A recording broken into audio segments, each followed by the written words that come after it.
আজ আমি রুটি, পরোটা, লুচি দিয়ে খাওয়ার জন্য আলু দিয়ে হিঙের একটা তরকারি করব কচুরির দোকানের মতন।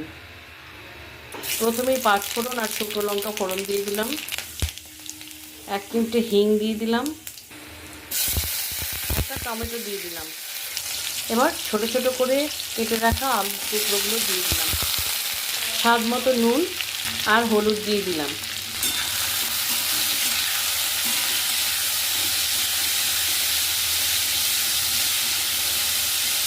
পরে যদি লাগে নুনের প্রয়োজন হলে পরে দেওয়া যাবে।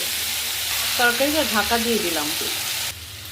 ঢাকাটা তুলে নিয়ে দুটো কাঁচা লঙ্কা, সামান্য আদা আর কিছুটা মটর আমি দিয়ে দিলাম। খুব বেশি ঝাল দেব না, সামান্য শুকনো লঙ্কার গুঁড়ো দিয়ে দিলাম। তরকারিটাতে গ্রেভি আর আলুগুলো সেদ্ধ হওয়ার জন্য আমি কিছুটা জল দিয়ে দিলাম। দিয়ে আবারও আমি ঢাকা দিয়ে দেব। এবার ঢাকাটা তুলে নিয়ে দেখে নেব।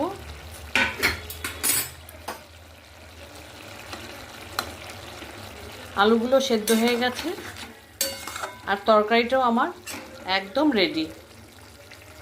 এই সময় স্বাদ অনুযায়ী চিনি দিয়ে দিলাম।